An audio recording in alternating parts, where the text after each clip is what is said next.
Welcome. This is James Corbett of CorbettReport.com. And this is James Evan Pilato of MediaMonarchy.com, and we both heartily welcome you to the 100th episode of New World Next Week.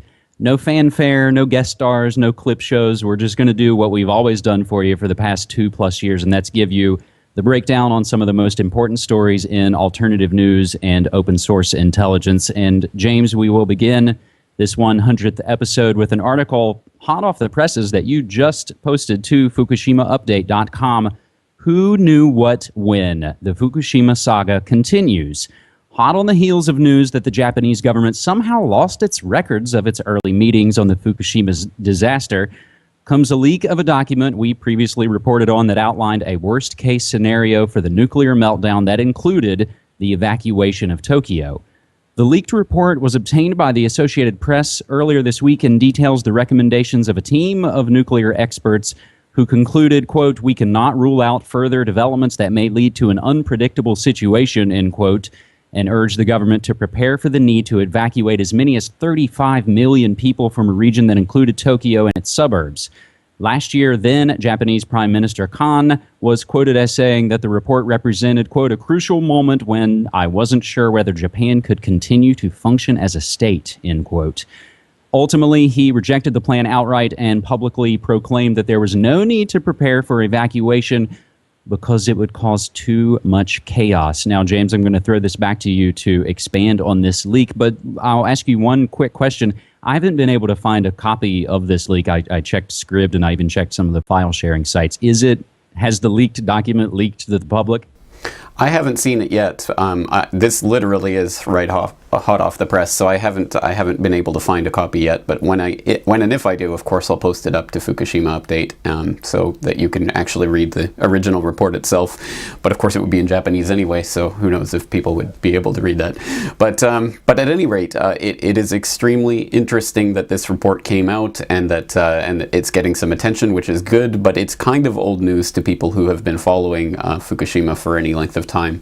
And as I mentioned in that report, I did a video for GRTV last year about that plan, which hadn't been leaked to the press at that point, but had been talked about by the former Prime Minister Naoto Kan. But I thought it was interesting that this came out just as a different story was breaking about a nuclear task force, top-level government officials and nuclear experts who had been meeting ever since the crisis happened, and from what I understand has met 25 times since the crisis began. And apparently NHK, the national broadcaster here in Japan, was requesting documents under kind of the Japanese FOIA laws to get access to the actual meeting minutes and what actually took place in those meetings. And they were able to obtain table of contents and sort of general information about some of the meetings from 312 on.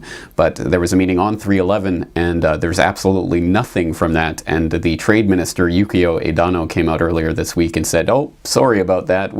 It's truly regrettable, but it looks like we didn't keep any of those meeting minutes."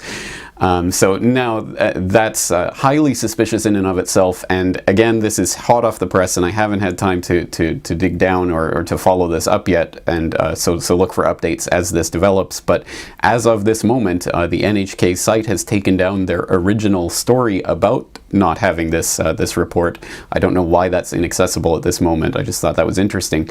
It's been preserved at least in part on enenews.com, which again is an extremely valuable resource that I hope people are checking on a daily basis for all of the latest on Fukushima.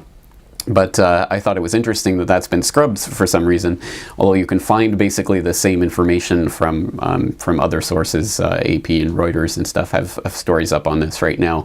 But yes, it's just another case, as if we needed more, of the government saying, "Oh, sorry about that. That information, it's just gone. It's just lost to the ether." So it shouldn't come as any surprise, but it's just more ammunition for those who need it to show that this has been, the entire disaster has been a cover-up from start to finish, and it continues to be, as the government is basically saying the dog ate their homework.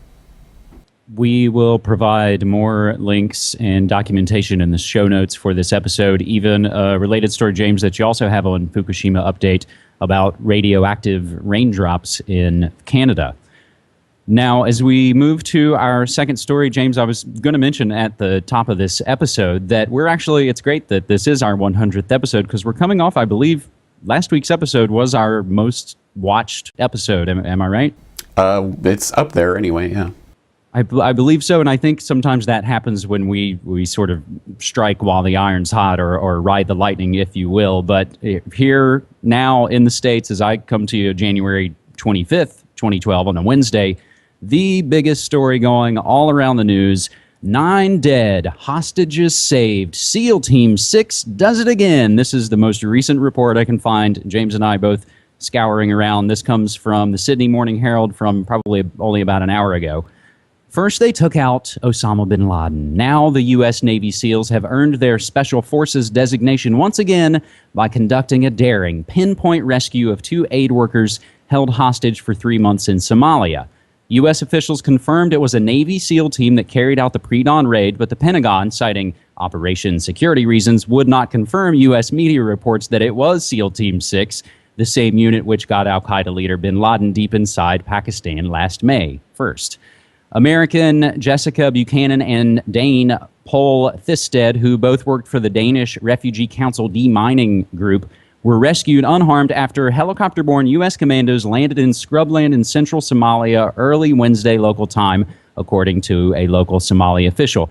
They killed all 9 of them, the military said. U.S. Defense Secretary Leon Panetta said no U.S. troops had been wounded or killed in the operation, which was personally authorized by President Barack Obama, who would, coincidentally enough, James, last night give a big speech in which, towards the end, he said, if I may quote the teleprompter in chief, "You know, one of my proudest possessions is the flag that the SEAL team took with them on the mission to get bin Laden. On it are each of their names. Some may be Democrats, some may be Republicans, but that doesn't matter. Just like it didn't matter that day in the Situation Room when I sat next to Bob Gates, a man who was George Bush's defense secretary, and Hillary Clinton, a woman who ran against me for president," end quote, in a photo op we ultimately learned was not real, just as all the other elements of the bin Laden fairy tale we were told and spoon-fed were not real.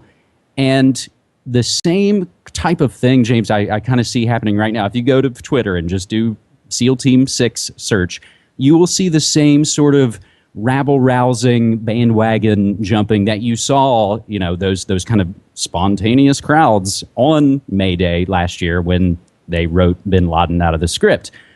It's that same kind of bloodlust, and it's fascinating to watch, you know, fake progressives loving murder and mayhem when it's done by other fake progressives. James? And that's really the point of this story, isn't it? It's really just a big sort of PR piece for the military and, oh, rah rah America, and look what we can do. I mean, look, I don't have any doubt that this rescue happened, or that it was you know, some great, extremely well planned operation or whatever. But the fact that they're bringing in SEAL Team 6 into this smacks me as being just sort of a PR front for what's going on, because I think anyone who knows anything about the special forces and how they work know that basically if you know about the existence of this special elite crack squad, they're not the elite of the elite. The elite are always the ones that you've never heard of before and probably will never, you know, they'll never be touted in the media because they're the ones that really do the undercover operations. So for example, we saw earlier this week or last week, there was the interesting BBC report that came out that admitted, oh, by the way, the British special forces were on the ground in Libya helping out with operations there on the ground. We didn't want to tell you at the time, but now we can.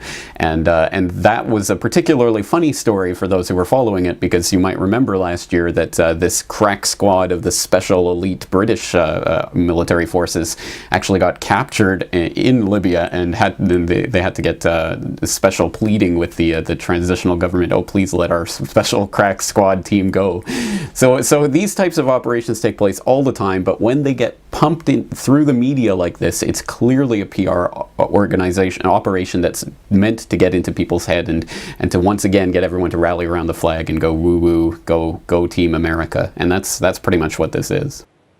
It's really exactly what it is. And again, I feel like it kind of shows the compromise that, you know, that again, the two fake political paradigms that are shoved down all our throats to get, that's the trick, is to get you to act as bad as that thing you claim to despise. And that's the game. So our third and final story this week, James, a headline that caught my eye: Subculture of Americans prepares for civilization's collapse. I have this posted to MediaMonarchy.com, and it comes from the Rothschild-controlled Reuters news agency, where they write about, and they begin the story in near where I'm from, in the Appalachian Mountains. They're talking southwestern Virginia, about a growing subculture of Americans who refer to themselves informally as preppers. Some are driven by a fear of imminent societal collapse. Others are worried about terrorism. And many have a vague concern that an escalating series of natural disasters is leading to some type of environmental cataclysm. They are following in the footsteps of the hippies in the 60s, who set up communes to separate themselves from what they saw as a materialistic society, and the survivalists in the 1990s, who were hoping to escape the dictates of what they perceived as an increasingly secular and oppressive government. Preppers, though, are worried about no government. They go on to talk to Kathy Gutierrez, who is an expert on end times beliefs at Sweetbriar College in Virginia. However, they also go on to talk to an attorney in Idaho named Michael T. Snyder, and he runs the Economic Collapse blog. James, I found this fascinating as, again, the prepper idea, and it's more than a meme. It is a actionable reality. But when we see it out there and we see it kind of discussed and somewhat, derisively.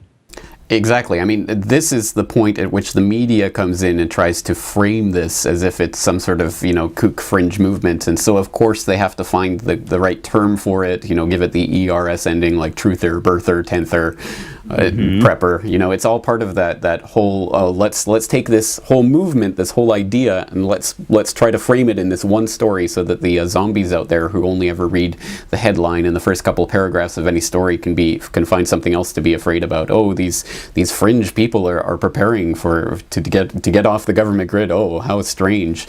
When, of course, you and I and all of the people watching here know that the only true freedom could ever possibly come when we start taking action to make sure that we do have communities that can function without the need for sucking on the government's tit, to put it rather bluntly, and for so many reasons. But one of the reasons, of course, in the book like this, Seeds of Destruction by William Engdahl, going over the crap that they're putting into our food supply and the way they're trying to control that, and all of the other things that we know and we go over on a weekly basis here on New World Next Week, are all of the reasons why people have to get independent in every way they can, which includes food, which includes even what currency we're using, all sorts of different ways for getting off the grid. And that's something that more and more and more people are doing. And because they can no longer ignore it, they have to try to frame it in these types of stories and put it in, as you say, derisive terms. So this is to be expected, but I think that people are smarter than this, and that's exactly why they're tuning out of the mainstream media in droves, and more people are getting their news from alternative news websites like this now than they are from the corporate whore media. So we're winning, they're losing, and they're going to try to frame it however they want, but no one's listening, so too bad for them.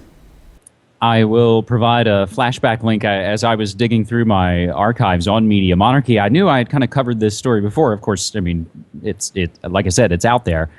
I had a video on youtube.com/Media Monarchy back the last weekend of October 2008, which of course is well timed as it was leading up to the Obama selection. And it's called In Hard Times, Some Flirt with Survivalism. So we will provide that and all the other links and sources and documentation for folks in the show notes so they can go do their own research. And again, newworldnextweek.com gives you the links to high quality, low quality, audio only downloads to be able to spread the word about this and all the other information. So James, thank you so much. Well, thank everyone out there for all their support that made these first 100 episodes of New World Next Week possible, and here's to 10,000 more. Absolutely. Thanks.